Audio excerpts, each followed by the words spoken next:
I am sitting here looking at a map that has been circulating among Western defense analysts for the past several days, and I need you to look at it with me because what it shows is not a missile battery, not a bomb crater, not a warship. What it shows is a color-coded grid of hexagons, red, orange, and yellow, spreading across the skies above the Persian Gulf, the Gulf of Oman, the Strait of Hormuz, and deep into the airspace that Israeli and American combat aircraft have to cross every single time they fly a strike mission into Iran. Each red hexagon on that map is a zone where aircraft navigating by GPS are receiving false position data, not no data, false data. The navigation systems are registering signals, they are computing coordinates, they are displaying headings to the pilot, and every single coordinate they are displaying is wrong. That map was produced by GPSjam.org, a publicly accessible aviation monitoring tool that tracks navigation degradation across global airspace in real time. It is not a classified document. It is not a leaked intelligence assessment. It is open source data aggregated from commercial aircraft transponders. And what it shows, confirmed independently by maritime intelligence firm Windward, by Lloyd's List Intelligence, by CNN, by CNBC, and by the Observer Research Foundation, is the largest documented GPS interference event in recorded history unfolding right now in the airspace where Israel's F-35 fleet is operating every single day. This is not a story about drones being confused. This is a story about the electromagnetic architecture of modern air warfare being dismantled in real time, and about the $100 million aircraft that was supposed to be the answer to every threat Iran could build, turning out to have a vulnerability that no stealth coating and no radar-absorbing paint and no billion-dollar avionics suite was designed to solve. Subscribe now if you are not already, because what we are about to cover here is being analyzed urgently inside American and Israeli defense establishments, and the full implications are not reaching the public briefings you are seeing anywhere else. Let us begin with the physics, because the physics is where conventional wisdom breaks down, and it is where Iran found the gap that the world's most advanced air force walked directly into. The F-35I Adir, Israel's modified version of the F-35, is genuinely extraordinary. It carries an AN/APG-81 active electronically scanned array radar. It integrates the distributed aperture system, 6 cameras mounted across the airframe that give the pilot full 360-degree visual coverage of the surrounding sky. It carries Elbit electronic warfare modules specifically modified for operations in contested Israeli-Iranian airspace. Its radar cross-section and frontal aspect is approximately the size of a steel ball bearing. By any metric of conventional air combat, it is the most capable platform operating in the Middle East today. But here is what the F-35 Adir is not. It is not immune to a receiver processing a false coordinate as a true one. The AN/APG-81 radar is an active emitter. It finds targets and builds situational pictures with extraordinary fidelity. But the weapons that F-35s carry to strike ground targets, the JDAMs, the Stormbreaker precision munitions, the Spice series of Israeli-developed precision glide bombs, all of them translate GPS coordinates into impact points. When the GPS coordinate is wrong, the weapon misses. Not by meters, potentially by kilometers. And the pilot has no indication that anything has gone wrong because the spoofing signal is not blocking the GPS. It is replacing it. The navigation suite continues operating. The weapon systems continue calculating. Everything looks normal. Everything is lying. This is the distinction between jamming and spoofing, and it is the distinction that changes the operational calculus of this war entirely. When GPS is jammed, the receiver loses signal. The pilot knows. Backup navigation systems activate. The mission profile changes. When GPS is spoofed, counterfeit positioning data is injected into the receiver with sufficient signal strength to override the authentic satellite signal. GPS signals traveling 20,000 kilometers from orbit to Earth's surface arrive weak. A ground-based spoofing transmitter broadcasting on the same frequency from a few hundred kilometers away can overwhelm the real signal by orders of magnitude. The receiver has no way to distinguish authentic from counterfeit. Neither does the pilot, neither does the weapon. Iran has been building this capability since 2011. That is not speculation. The Observer Research Foundation's analysis of electronic warfare in this conflict states clearly that Iran has steadily invested in GPS spoofing and jamming infrastructure since 2011, specifically to offset American advantages in air and space-based electronic warfare. 15 years of investment, 15 years of learning how GPS-guided precision munitions work, 15 years of engineering a specific answer to a specific vulnerability. And then, on February 28th of this year, when Operation Epic Fury began, and American and Israeli aircraft entered Iranian airspace, that 15 years of investment activated. Received. That is announcement number 1. Now let us talk about what Iran deployed, because the specific systems matter, and the specific systems reveal something that very few people covering this conflict are connecting correctly. On February 22nd, 2026, 6 days before the first American and Israeli strikes on Iran, commercial satellite imagery showed Iranian forces repositioning a domestically developed electronic warfare platform called the Cobra V-8 alongside S-300 surface-to-air missile batteries on the southern outskirts of Tehran. Additional Cobra V-8 deployments were identified near Bandar Abbas, positioned directly along the navigation corridors used by U.S. naval aviation operating from the USS Gerald R. Ford and USS Abraham Lincoln carrier strike groups in the Persian Gulf and the Arabian Sea. The Cobra V-8 was developed by Iran Electronics Industries under Iran's Ministry of Defense. It was publicly unveiled in September 2023.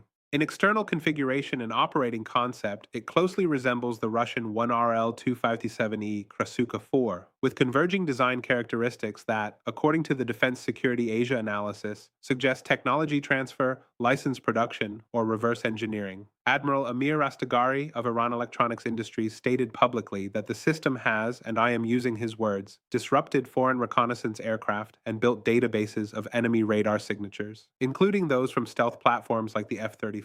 That last sentence deserves special attention. The Cobra V-8 incorporates signal analysis software that Iranian military officials claim can identify the distinct electronic signatures, the radar fingerprints, of individual aircraft of the same model, including the F-35 Lightning II, by analyzing minute variations in radar wave emissions. Whether that specific fingerprinting capability is fully operational at scale is contested in open-source defense analysis. What is not contested is the system's jamming radius. It covers approximately 185 miles, operating in the 8 to 10 GHz X-band frequency range, creating what analysts at World Israel News called an electromagnetic interference bubble that jams radar, disrupts GPS signals, and degrades satellite-based navigation across a zone that extends deep into airspace F-35s must cross on inbound strike profiles. The Cobra V-8 is not a fixed installation. It is truck-mounted, mobile, relocatable on hours' notice. When Israeli signals intelligence attempts to geolocate an active spoofing transmitter to plan a strike, the platform has typically moved before any mission can be executed. This cat-and-mouse dynamic has now been running for weeks inside this conflict. Iran moves the transmitter, Israel locates the emission signature, the transmitter has already relocated. The electromagnetic disruption zone it created persists even after the transmitter itself is gone, because the GPS corruption extends through multiple overlapping layers across the region. By March 7th, Lloyd's List Intelligence had logged 1,735 GPS interference events affecting 655 vessels in the Persian Gulf and Gulf of Oman, with daily incidents nearly doubling since the opening strikes. Windward, the maritime analytics firm, identified at least 30 distinct jamming and spoofing clusters across the waters and territories of Saudi Arabia, Kuwait, the UAE, Qatar, Oman, and Iran. The zone of GPS corruption extended into Dubai's civilian air and shipping traffic. UAE residents reported their navigation systems, placing them at airports and offshore rigs when they were driving city roads. That is not collateral damage in any meaningful sense. That is the scale of what Iran's electronic warfare architecture had activated. Received. That is announcement number 2. Now let us talk about what Iran did on its own side of the battlefield, because this is the part that most analysis is not connecting, and it is the part that explains why Iran's own weapons kept hitting targets with precision, while Israeli GPS-guided systems were operating in a degraded environment. On June 23, 2025, during the brief 12-day war between Israel and Iran that preceded the current conflict, Iran formally completed a national transition away from American GPS and toward China's BeiDou navigation satellite system. That transition, which had been underway since 2022, was completed specifically because the June 2025 conflict demonstrated GPS reliance to be, in Tehran's assessment, a catastrophic strategic vulnerability. Jack Hydery, CEO of navigation technology startup Sandbox AQ, stated on March 17th in a televised interview on CNBC that there is evidence right now that Iran has been given access to China's BeiDou. He added that this is giving Iran greater accuracy in its missile strikes and its targeting. BeiDou 3 was completed in 2020. It carries 35 satellites providing global coverage. Its military tier B3A signal employs frequency hopping transmission technology, in which navigation signals shift between multiple frequencies according to encrypted patterns that adversary receivers cannot intercept or replicate. Where conventional GPS signals traveling from 20,000 kilometers arrive weak and subject to override by ground-based spoofing transmitters, BeiDou's B3A signal is architecturally resistant to precisely that attack method. According to declassified reporting from the June 2025 conflict analyzed by Defense Security Asia, Iranian weapons using BeiDou 3 achieved a positioning reliability rate of approximately 98%, even under heavy electronic warfare conditions. By contrast, GPS-equipped systems exposed to Israeli jamming reportedly experienced failure rates exceeding 70% during the early phases of that same conflict. Now understand what this means operationally. Iran built a distributed mobile GPS spoofing network covering the airspace its adversaries must fly through. Simultaneously, Iran switched its own weapons to a navigation system architecturally resistant to the same spoofing technique. Iran's weapons were accurate. Its adversaries' weapons were not. On the same battlefield at the same moment, Iran spoofed the signal that Western weapons relied on. Iran's own weapons used a signal that could not be spoofed by the same technique. Thomas Withington, a researcher at Britain's Royal United Services Institute who has analyzed Shahed drone construction, described Iran's guidance architecture in an interview with France 24 as follows. Shahed drones connect to GPS briefly at takeoff to register their initial position, then typically shut off their receivers entirely. They then travel toward the target using inertial navigation systems, gyroscopes that measure speed, direction, and position independently of any satellite signal. Near the target, they can reconnect to BeiDou for a precise final guidance correction, or remain offline if the target area is heavily jammed. The result is a drone that is effectively immune to GPS denial at the target location because it is not relying on GPS to arrive there. The weapons Iran is using to attack Israeli and American targets do not need GPS to find their destinations. The weapons Israel and America are using to attack Iranian targets have been flying into a GPS environment that cannot be trusted. Received. That is announcement number 3. Now let us talk about what is really happening beneath the headline narrative, because there are two stories being told simultaneously about this air war, and the mainstream coverage is only telling you one of them. The story you are hearing is the story of Israeli and American air superiority. F-35s penetrating Iranian airspace. The IRGC's cyber headquarters destroyed in a kinetic strike, which the Observer Research Foundation confirmed severely degraded Iran's ability to centralize and coordinate its electronic warfare operations. Iran's S-300 batteries and Bavar 373 systems degraded by suppression strikes. The IDF spokesman, Brigadier General F.E. Defrin, announced in early March that the enemy could no longer shoot the volume of missiles they once did. These are real developments. They are operationally significant. Israel and America have genuine air superiority in the conventional sense over Iran. But there is a second story playing out beneath that one, and it is the story about what air superiority actually costs to maintain when the electromagnetic environment the aircraft depend on is compromised. When an F-35 pilot conducting a strike mission enters a GPS spoofing zone, the aircraft's navigation suite processes what appears to be normal GPS signal. Position data updates normally, no alarm sounds. The pilot has no immediate indication that the coordinate geometry underpinning every precision weapon in his loadout is being fed false data. The only indication something is wrong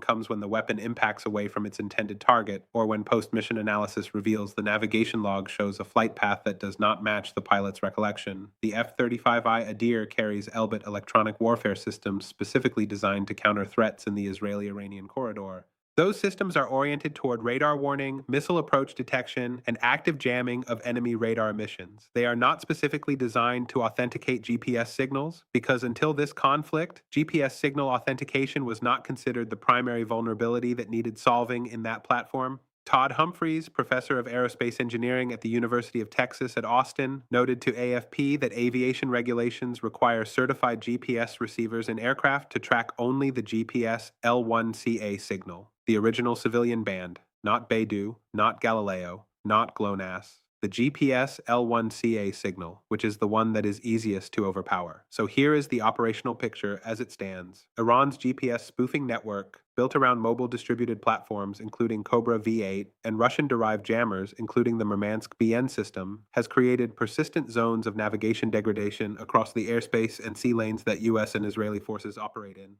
The network can be degraded, but cannot be eliminated through conventional strike because destroying one transmitter node shifts the coverage zone slightly and the electromagnetic environment persists. Meanwhile, Iran's own offensive systems, Shahed drones and BeiDou-guided precision munitions, operate independently of the GPS signal that the spoofing network is corrupting. Iran built asymmetry into the electromagnetic environment. Its weapons navigate through it, its adversaries navigate inside it. The political dimension of this is not being reported clearly. Israel purchased 48 F-35I Adirs at roughly $100 million per aircraft. Combined with development and modification costs, the 8-year program represents one of the most expensive and most strategically central defense investments in Israeli history. The entire IDF doctrine of maintaining qualitative air superiority over every adversary in the region, the doctrine that underwrites Israeli strategic independence, rests on the assumption that the F-35 can penetrate defended airspace and destroy targets accurately. When GPS spoofing degrades precision weapons delivery, that assumption weakens. Not catastrophically, not immediately,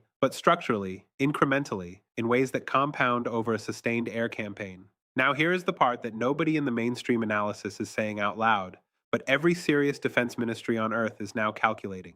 On March 23rd, Al Jazeera reported, citing two sources familiar with the matter and confirmed by Iranian state media, that a U.S. F-35 made an emergency landing at an airbase in the Middle East after being struck by Iran. CENTCOM Captain Tim Hawkins confirmed the emergency landing, stating the pilot was in stable condition and the incident was under investigation. Ali Vaez, director of the Iran project at the International Crisis Group, told Al Jazeera this would be significant, not because it means stealth is becoming obsolete, but because it would show that even an F-35 is not invulnerable in a dense adaptive air defense environment. The question every defense ministry from Warsaw to Seoul is now asking is not whether the F-35 is still a capable platform. It is. The question is, what happens to that capability when the navigation environment it depends on cannot be trusted?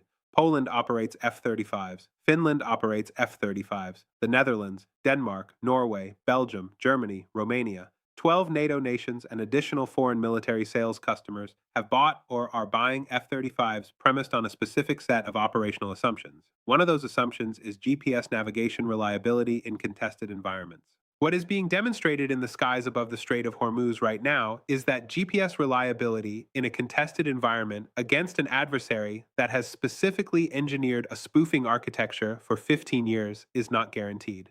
Now, let me be honest about the constraints on the other side, because presenting only one dimension of this is the kind of analysis I find unacceptable. Iran's GPS spoofing and jamming architecture is real, documented, and operationally significant. It is also not unconstrained. The Observer Research Foundation's analysis states explicitly that once the IRGC's cyber headquarters was destroyed in a kinetic strike, Iran's ability to centralize and coordinate its electronic warfare operations was severely degraded. A distributed mobile network is harder to eliminate than a fixed command center, but it is not impossible to degrade. Israel's 5114th Spectrum Warfare Battalion, formally established in the IDF's C4I Directorate following the June 2025 conflict, has been conducting what the ORF calls real-time electromagnetic spectrum manipulation to counter Iranian drone and missile threats, with documented success in reducing Iranian drone penetration rates. The electronic warfare contest in this conflict is not one-sided. It is the most intense sustained spectrum confrontation in modern military history, with both sides simultaneously jamming, spoofing, and counter-jamming across the same electromagnetic environment. Iran has demonstrated it can impose real operational friction on F-35 operations. It has not demonstrated it can prevent them. Those are meaningfully different claims, and conflating them is how analysis becomes propaganda. What is unambiguously true is that Iran has created conditions in which the most expensive tactical aircraft in history cannot rely on the navigation infrastructure that its precision weapons depend on without additional countermeasures that are currently being developed in response to exactly what Iran demonstrated in this conflict. Now, let me walk you through the three paths this electronic warfare contest takes from here, because the trajectory is not fixed, and the next decision points are already approaching. The first path is spectrum escalation. American and Israeli forces, having identified that GPS spoofing is degrading precision weapons delivery, accelerate deployment of counter-spoofing technology, anti-radiation missiles targeted specifically at GPS jamming emissions, and electronic countermeasures. This is already underway. The USS Abraham Lincoln and USS Gerald R. Ford carrier strike groups carry EA-18G Growler electronic warfare aircraft whose primary mission is exactly this spectrum suppression role. If the Growlers can systematically locate and destroy or suppress Cobra V-8 deployments faster than Iran can relocate them, the spoofing coverage degrades. This path is possible. It is not guaranteed to succeed quickly because Iran has spent 15 years engineering its network to survive exactly that suppression attempt. The second path is the navigation architecture replacement. Every NATO nation operating F-35s is now watching this conflict as a live test of their most expensive defense procurement. The pressure to retrofit F-35s with GPS signal authentication technology or multi-constellation receivers capable of cross-validating GPS against BeiDou and Galileo simultaneously, is now acute in a way it was not 6 months ago. Such retrofits take years to develop, test, and field. In the near term, the vulnerability that Iran is exploiting remains unresolved. The third path is the one that nobody in government is saying publicly, but every intelligence service is modeling. If Iran can do this, who else can? Russia has been developing GPS denial and spoofing capability for years. The evidence from Ukraine demonstrates Russian electronic warfare teams routinely degrading GPS accuracy for Ukrainian precision munitions. China's electronic warfare investment program is arguably more sophisticated than Iran's. North Korea has demonstrated GPS jamming capability affecting civilian aviation in South Korea repeatedly. What Iran demonstrated in the skies above the Strait of Hormuz is not a technique unique to Iran. It is a proven operational concept now validated in combat against the most advanced air force currently operating in the Middle East. Every adversary of Western air power has studied this validation. Every one of them is now refining their own version of what Iran built. Here is where this reaches into your own life, whether you have been paying attention to the air war or not. The Strait of Hormuz handles approximately 21% of global oil transit. GPS spoofing is not only degrading F-35 strike missions, it is compromising the navigation of tankers and commercial vessels transiting the world's most critical energy choke point. Todd Humphreys, the University of Texas professor, confirmed to AFP that you will not find any aircraft flying in the world today whose built-in GPS receiver is capable of tracking signals other than GPS L1CA, the easiest signal to overpower. Many ships operate the same way. When those vessels are being fed false coordinates in a 21-mile wide strait, the risk of grounding, collision, and cargo loss is not abstract. It is actuarial. Insurance rates for Gulf shipping have surged to levels that some carriers describe as effectively prohibitive. The companies that cannot pay those rates divert their cargoes. The cargoes that divert travel longer routes. The fuel and freight costs of those longer routes transfer directly to the price of every product those cargoes supply. The energy cost embedded in almost everything moving through global supply chains in 2026 carries a direct signal from what Iran deployed in the electromagnetic spectrum above the Strait of Hormuz. Here are the questions I want you to leave this analysis carrying because they are not rhetorical and they are not resolved. The F-35 program costs $400 billion. The GPS spoofing network Iran built costs a fraction of 1% of that. If a state operating on a GDP, a fraction of America's, can build an electronic warfare architecture that degrades the operational reliability of $400 billion worth of Western aerospace investment, what does that tell us about the basic logic of precision warfare, the assumption that expensive, GPS-dependent precision beats cheap, massed attack, and the harder question underneath that one? Every F-35 customer in NATO, every government that wrote the check for $100 million per aircraft based on a specific set of operational promises, is now watching this conflict and asking whether the spoofing vulnerability Iran exploited is a solvable hardware problem or a structural limitation of a navigation architecture that was never designed to operate inside a contested electromagnetic environment engineered specifically to defeat it. The pilots flying those missions over Iran know the answer better than anyone. The intelligence briefings they receive when they land know it too. The question is how much of what they know reaches the procurement offices in Warsaw and Seoul and Brussels in time to change what those governments are buying next. Somewhere right now, an Iranian Cobra V-8 unit is moving to a new position along the Gulf Coast, and a new zone of false GPS coordinates is activating across a corridor that F-35s will fly through before morning. The most expensive aircraft in history will enter that zone. Its navigation suite will process what appears to be normal signal, and whether the weapons it carries find their targets or find empty ground several kilometers to the east will depend on a contest that has been running for 15 years in Iran's favor and is only now reaching the point where Western defense establishments are treating it as the priority it has always been. Subscribe, turn on notifications. Share this with everyone in your network who is trying to understand why the technology that was supposed to guarantee American air dominance is operating in a war where the electromagnetic environment was engineered to defeat it. We will track every development, every deployment, and every decision point in this conflict as it unfolds. That is what this channel does every single day. We will see you in the next one.